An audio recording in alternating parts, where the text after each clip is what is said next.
Well, hello, Neighborhood Church. Thanks for joining us online and in person. It's always great to be together. My name is Mark. I'm the lead pastor here. And before didn't they do a great job, right? Leading us in worship. It's great to be led into the presence of Jesus. And we know that music is only one part of that, but it's a powerful part of connecting with Christ. Before we jump into the message for today, just want to rewind a week. Last week, our leaders, our board of governance, elders, and staff, and their households were gone on a leadership retreat. And so if you were here, it was probably a little bit different, and we only had one service last week. So I just want to update you on what happened last week. We went away as leaders to a camp up in Pennsylvania called Summit Grove. Had a great weekend together. We worshiped together, prayed together, ate meals together, took a scenic train ride. The town that we were in is called New Freedom up there. And we took a train ride out of New Freedom, and on the way back into New Freedom, we crossed into New Freedom, and then literally the train derailed. Someday I'm going to do a message on that. But it was an experience, to say the least, to be in a derailing train. No cars tipped over, everybody survived, and we walked 1.5 miles back to where we were staying. But it was an experience, and it was great to be together. Also, a big part of the weekend was beginning this process of coaching through the survey that many of you completed. We had over a 70% completion rate of the peak survey for the church, and so we began processing that and wanted to give you an update on that. It assessed 9 different areas in the church, and it's like going to the doctor, right? Nobody really likes to go to the doctor, and you go like, I just want to hear that everything is great, and usually it's never all fabulous, but hopefully there's some positive things. But what we found out of 9 areas, 7 of the areas we're doing pretty well in. We're actually very strong in those. The top one was our worship gathering. And so you collectively were saying, what we experience here together is great. And I love that you are resonating with what God is doing here in that way. Other areas of strength were financial stewardship, vision alignment, spiritual leadership, mission, effective organization, alliance partnerships, and all of those things we're doing pretty well in, and we want to continue to do well in those and develop it. And there was 2 areas that came out that we're still doing good in. We aren't failing at them in any way, but they're areas that we can look at and say, how could we do even better in this area? How could we lean into those to help us even become more effective as a church? And the 2 areas were personal growth and loving community. So what you were saying as a congregation was there's more I feel like we can grow into as a church, more spiritual growth that I'm looking for or desire. And then loving community is how we relate to one another. And these relationships we are forging and building and leaning into. And we aren't doing bad, but we could hear that maybe there's a desire for more of how can we lean into relationships more in that loving community. So we as leaders are assessing that and seeing what God is telling us through that. We will meet again as leaders just here. We aren't going on another retreat for a while. But in December, we'll meet again to continue this process. There's some things the leaders have been told to do, and also for me, I have my checklist of what I'm working on. But we want to continue to grow in this. So just so you know, the church is doing well, and we want to do even better. We want to see where God is at work and how we can lean into specifically these areas of personal growth and loving community. Now, we just wrapped up a series on living free, and last week, just want to thank Eric Peacock for bringing the word last Sunday. Great job with the worship team last week while we were gone. So grateful for all God did. And during the month of November, we're doing more one-off messages until we get to Advent, and then we'll go into a season of Advent. So we're excited for that too. So today is a one-off message. It's not part of a series. And the title is, as you see in front of you, Come and Rest. Come and rest. How many of you love sleeping in your own bed? Yeah, there's nothing like sleeping in your own bed, from how it feels, maybe even the smell of it. I don't know how often you wash things. I'm not asking that. But but there's something about crawling into your own bed versus sleeping somewhere else. And there's something about crawling into your own bed and getting a great night's sleep. One of those nights sleep that you're dead to the world. You know, you hit the pillow and you are out and you don't wake up until morning. And you wake up and you feel refreshed and renewed. I also have a confession to make. I'm a professional napper. I love to take like 15-minute naps, and it's like this reset in the middle of the day. I don't do it in my bed, but I do find these strategic places to take a quick nap. But there's something about feeling rested and refreshment that is so helpful in life. And this is a huge trend in even the US and beyond. There's been studies done on sleep, and they've discovered that if you get a good night rest and you have normal rhythms of sleep, they can be part of the solutions for struggles like blood sugar levels, weight, stress, focus, and more, simply by getting a good night's sleep. Even now, there's a trend that is rising called sleep vacations. That you literally go to a destination, wherever it is, and you're not like, let's go check out the beach there. It's like, no, let me just sleep the whole vacation. And so you can look it up and find it. I don't know, maybe some of you are just like, that is my vacation. I'm going to Google it right now and figure out where I can go. But there's a trend towards experiencing rest and restoration. And so I ask you, how are you feeling this morning? It is daylight savings time, and so you did hopefully get an extra hour in, but are you feeling rested, refreshed, or drained? Whatever is happening within your life, I believe God puts a call to us to come and rest. Over the fall, we have been talking about living free and leaning into God's freedom for our lives. And within all of these messages, they've all been great, and I've been watching God transforming lives in so many ways. But if we aren't careful, we can begin to look at our relationship with God and spirituality as a lot of hard work. And yes, if God is moving in your life and challenging you to step into new things, do that.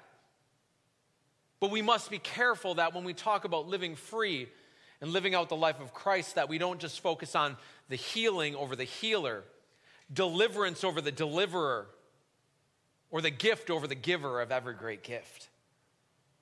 A call to live free is ultimately a call to come to Jesus.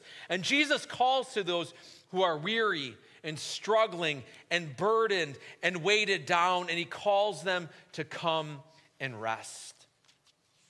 If you have a Bible, we're going to be in Matthew 11, and this is one of those highlighted, underlined passages that I have memorized, not because I love to just memorize things, but this is one of these verses I come back to again and again in my life because I have to be reminded of this. And in Matthew 11, 28 to 30, Jesus said this, "Come to me, all you who are weary and carry heavy burdens, and I will give you rest. Take my yoke upon you, let me teach you, because I'm humble and gentle at heart, and you will find rest for your souls. For my yoke is easy, and the burden I give you is light." When Jesus spoke these words, we have to understand the context he was speaking into. The Jewish society was a highly religious society. And there was groups of religious leaders called the Pharisees and Sadducees who were going beyond what was written in Scripture and loading people down with extra spiritual practices they had to do. If you fast forward to Matthew chapter 23, Jesus takes a whole chapter to address the hypocrisy of the Pharisees, the religious leaders. And these religious leaders were adding more things on. And here's kind of a paraphrase of what Jesus was saying to them. He was saying, you love to put on a show. You love to be recognized up front. You have titles of endearment. You look for people to serve you rather than being served. You make up extra religious things that for people to practice. And you're generous on the outside, but on the inside, you're not living life how God designed it. The religious leaders of the day were not lightening the load for the common everyday people, they were putting more and more weight on them. This was performance-based religion at its finest. I check off the boxes, and I just keep going, even if the weight is heavy. Some of us might walk in here this morning carrying religious burdens on us. And others might be carrying other burdens because it's not limited to religious practices. You might be carrying burdens of fractured relationships, health, finances, parenting, marriage, stable housing, a burden of failure and shame. And with all these burdens we carry in life, it can begin to weigh us down, feel heavy and hard, maybe even begin to feel like life is a hammer and we are the nail. We're just getting pounded into the ground. Jesus has not come to load you up, pound you down, punch holes in the bottom of the boat, and just sink you under the seas of weary and stress. He has come to give you rest. So how do we find rest in Jesus according to this passage we just looked at? Well, first, Jesus says, come to me. Come to Jesus. And if you've been around the church for a while, you've probably heard it said, we need to have some come to Jesus moments. And hopefully you've had a come to Jesus moment, or maybe today is the first time that you just need to come to Jesus. And maybe some of us need to come back to Jesus. We are not called to follow a religious code, a religious system or practices, or even a theological framework. We are called to the person of Jesus Christ. And he calls us to come and find rest, to the ones who are weary and exhausted and burdened. And even if you're doing well, Jesus calls us to come and rest. So what is weighing you down today? What are the burdens you are carrying? Jesus calls you to come. And when you come to Jesus, he doesn't say, here's some more religious demands. Here's some more weight. He says, no, I will give you rest. The word rest in this passage can be translated renewal, revival, refreshment. God is wanting to refresh, renew, and create rest in your life. Maybe that was all you needed to hear today, that you need to come to Jesus. And a common theme I hear in our current culture is, I'm busy, I'm overwhelmed, I have no time, I have no energy. And studies are showing in our current cultural climate two trends. One is low-grade burnout, and another has been titled now quitting quietly. Low-grade burnout is that sense of you've lost energy in your life. You've lost passion in your life, and you just kind of exist, but there's no excitement. And then low-grade burnout comes more into your work environment. You show up, you put in your hours, you do what you need to do, but you are just functioning on a low grade, and you've quit on the inside, even though you haven't quit on the outside. We are not meant to live without passion, without joy in our lives. Are you feeling low-grade burnout? Have you quit quietly on the inside? Maybe you haven't quit at work, but maybe you've quit on a relationship. Maybe you've quit on church even though you're still here. Maybe you've quit on God for a whole variety of reasons. And if so, I ask you the question, what now? What now? Where do you turn to be renewed? Where do you turn to find rest? Where do you turn to find refreshment? Yes, vacations are good. Days off are great. Mindfulness is excellent. Exercise is good. But when you come back from vacation or your day off, when you roll up that yoga mat, are you still carrying burdens? Are you still weary? And in that weariness, Jesus calls us to come. But if we're honest, the voice of Jesus is not always the loudest voice in our life.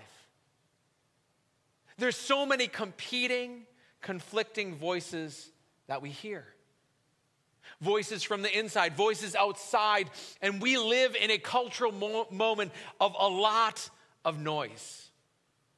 Do you know that you have the privilege of living in a great experiment of all of human history? If you rewind only 25 years, let me take a little trip down memory road. In 1997, a little over 1% of the population was online worldwide, 70 million people. Now today, over 70% of the population is online, 5.4 billion people. I remember growing up having a newspaper route and delivering newspapers in my small community. And in the 1980s, there was a circulation of around 60 million newspapers in the US, physical newspapers. Now that's dropped to 25 million because all of us really find our news where? Online. I remember in the 1990s, 80s, 90s, corded phones. Some of you remember those corded phones? We had a 20-foot cord. So we could get away from that wall a bit. Thing was a disaster, the cord was. And we started with the rotary dial and upgraded to the push button at some point. In the same way, if we wanted to watch a show on TV, like I loved watching Batman after school, I would have to sit down in front of the TV at a certain time, a certain place to watch that show. I'd have to go to Blockbuster, there's one that is now in existence, to rent a VHS, which then got upgraded to DVDs. And then after this newfangled thing came out called Netflix that no, you would not find it online. They would deliver DVDs to your mailbox. And then you could watch them, and whenever you were done watching them, you could send them back and they'd send you some new DVDs. Amazing technology. On top of that, before the year 1998, Google did not exist.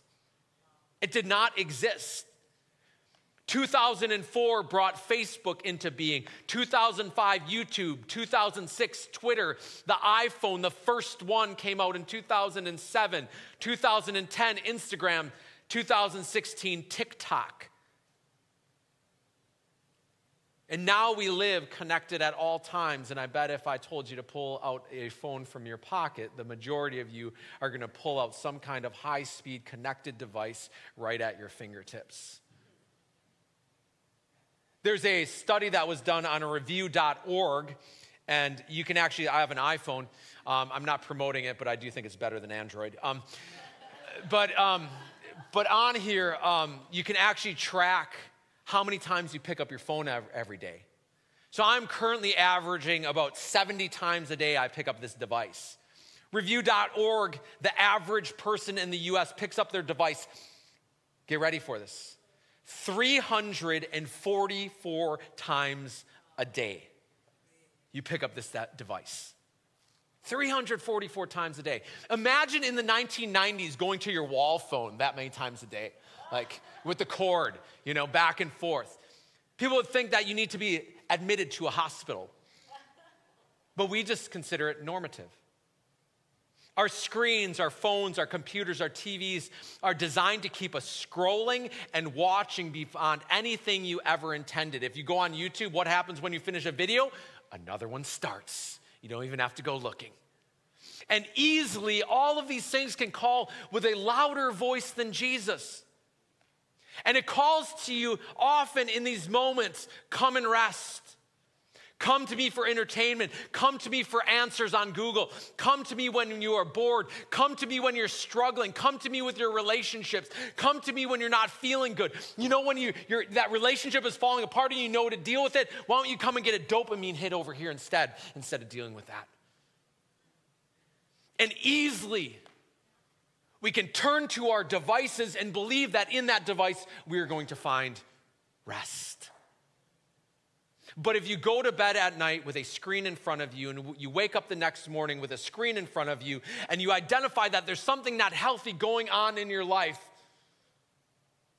I'd simply ask you to consider, whose voice are you hearing? And are you really discovering rest? We need to come to Jesus. And don't misunderstand me. I'm not saying don't go on social media, don't watch movies. I have plenty of subscription service, and as you see, I am connected.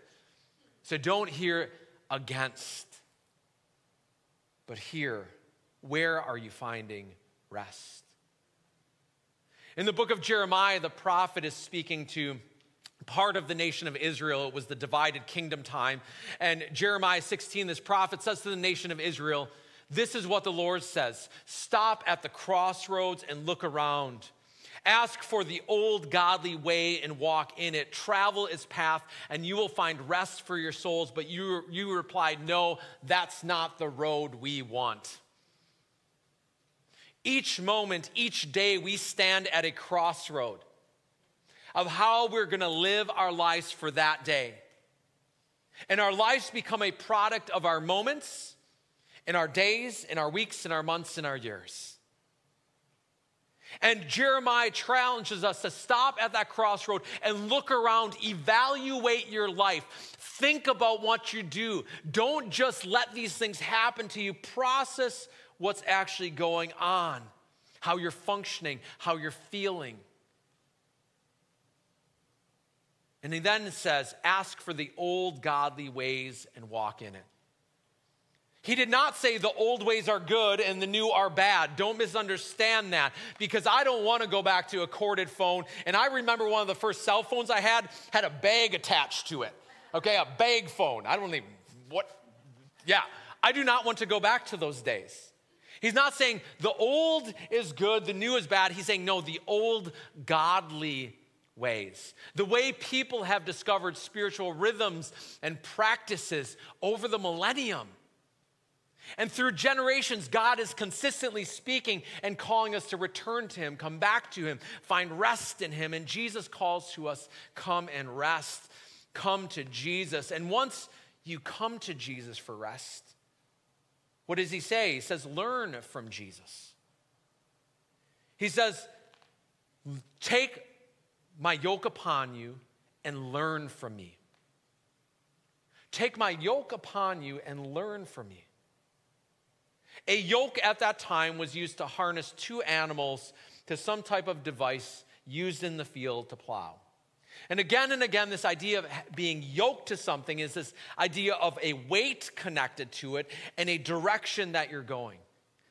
The IVP commentary in Matthew talks about that teachers in Jesus' days talked about submitting to the yoke of the law rather than merely human rules. Every teacher had a yoke that they were telling their disciples or followers to put on. Teachings that they were meant to wear and practice that were going in a certain direction. So a yoke was this idea of saying that I'm submitting to teachings and I'm going to pull with this teacher in that direction.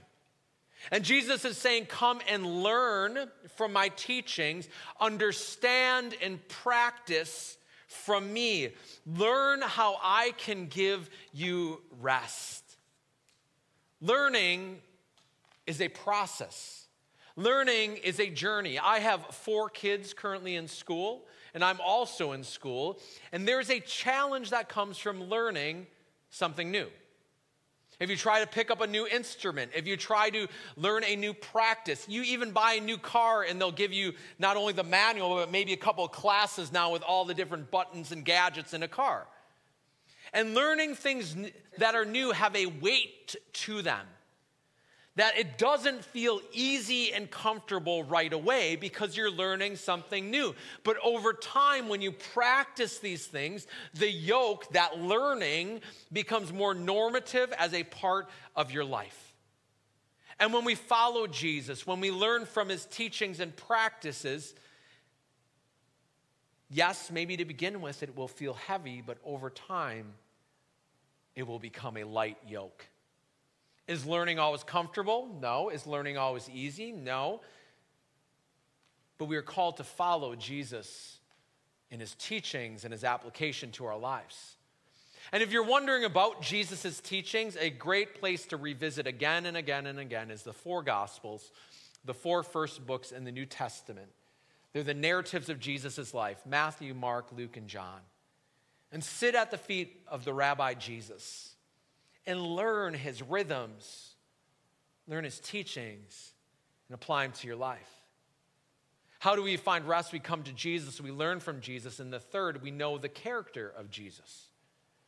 Jesus defines himself in this passage as one who is gentle and humble in heart. Jesus is God in flesh. And Jesus is saying, the posture I take with you is a posture of humility and gentleness. He is not proud, he is not rude, he is not trying to control you or manipulate you or force you into anything. He's saying, I am gentle with you. I approach you with care and concern. I am not going to force this on you, but you can willingly choose to follow me or reject me. Make a choice. The offer of rest stands, and since I'm gentle and humble in heart, you make a choice whether or not you want it. So we find rest as we come to Jesus and learn from Jesus and know the character of Jesus. And you might be asking yourself, so how do we actually take this and kind of apply it to our lives? Well, as I mentioned, take a moment to stand at that crossroad. How is your life functioning? Look around. Are you feeling rested on the inside? Or is something amiss? Look around. And in a sense, we're asking the question, how do we cultivate a relationship with God, a relationship with Jesus, which is restful? How do we find that rest? God created us for a relationship with him. And when Adam and Eve rebelled against him in the same way that we rebel against God, our soul becomes disturbed and is looking to find rest in all different areas. St. Augustine said, my soul is restless until it find rest in you, O God.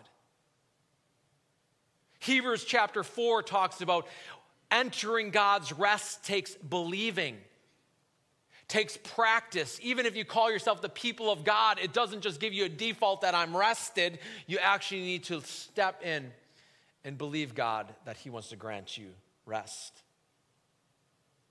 We need to trust in Jesus, his death, his resurrection. We need to receive him into our lives. And once we receive him into our lives and receive his forgiveness and cleansing and wholeness, we need to develop that relationship with him. Any relationship takes work. Any relationship takes work. I've been married 17 years, and I can tell you some days the relationship feels like work. Some days the yoke is easy and the burden is light. And other days it's more difficult to continue to engage in relationship with somebody who's clearly different than you. I have 4 children, and each one of them are unique, and I need to engage in relationship with my children. I can't just be like, you were born and I will see you at the end of life. I have to engage in relationship, and some days it feels easier than others. But any relationship in our life, be it in work, at home, with God, at times will feel like work. It takes effort, it takes energy. But ultimately, it should lead towards wholeness and peace in life. And throughout the last 2,000 plus years, there have been spiritual practices that people who have followed Jesus have put into place. Some call them rhythms, some call them disciplines, some call them practices or a rule of life. Don't get stuck on the terminology. Just recognize that these are ultimately meant to breed life and health and rest in relationship with God. A few books that I posted up there, not an extensive list, that can help with these are the book Sacred Rhythms by Ruth Haley Barton, or The Deeply Formed Life by Rich Villodas, or The Ruthless Elimination of Hurry by John Mark Comer. And in these books and across history, you'll discover practices like this. Silence and solitude, making space for God. Prayer, forming a relationship with God. Scripture, hearing God through his word. Honoring the body, the connection between the physical and spiritual. They are connected together. Self-examination, we did that over the last weeks with healing and forgiveness and taking an inventory of our own lives. There's another practice in there that's been traditionally known as the daily examine. Examining your life on a daily basis. Discernment, seeing and seeking God both in community and individually for direction and his presence in your life. And saying, God, I'm not just doing all these things independent of you. I'm going to seek you individually and in community and discern what you're saying. Sabbath, rhythms of rest and work. Simplicity, uncluttering your life to focus on God. Complicated isn't always better. Fasting. And traditionally, fasting was fasting from food, and we've expanded out to many different things. But giving up to gain more in the presence of God. Now, you might look at this list that I just put up there and went, wow, that's ridiculously long. And you just said rest, and now how does that work? Well, in a diverse group like this, some of you might be practicing none of these or have not even thought about any of these. And that's okay. I don't want you to hear, now get to work. What I want you to hear is to form a vibrant, restful relationship with God. It's going to take you putting in a little effort. And if you choose to do one of these things, it could be transformative in your life. There's a book out called Atomic Habits. And when I first read it, I thought they were going to talk about big habits, atomic, but actually it meant small, little habits. And in the book, it talks about how forming one little habit can lead towards something bigger. Now, take, for instance, the first thing on that list is silence and solitude. What would it look like if you're currently not taking any in silence and solitude and now saying, I will take 5 minutes today to be still in the presence of God? What would it look like if you're currently not reading Scripture to say, I will read one psalm today, and then try to put that habit in on a daily basis? Or other rhythms. Now, for some of you, you might say, I'm doing all those. Praise Jesus. That's great. And thank you that you are at that level of maturity in your faith, but it's not ultimately meant for you. It's meant to give it away. And with these things, I can tell you, I practice all of these on a normative basis, and the yoke is easy and the burden is light. But when I first started following Jesus, if you would have gave me that list, I would have been like, you're crazy. But over time, God has just allowed me to add different habits into my life, which as I've practiced it, has led to more health and rest and wholeness. Jesus is calling us to come and rest. And we need to take a movement towards that. And look to the old godly ways and say, how can we find that in this current cultural moment? To live restful existence, not just on the outside, but the inside. I want to finish with two different short things here. And one of them is from a classic book, maybe some of you have read it, called Practicing His Presence. And it's about Brother Lawrence and Frank Laubach. And both of them tried to practice the presence of Jesus all day, every day.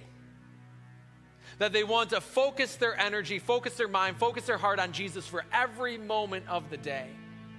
And Frank Laubach is the newer person, in history that was doing this.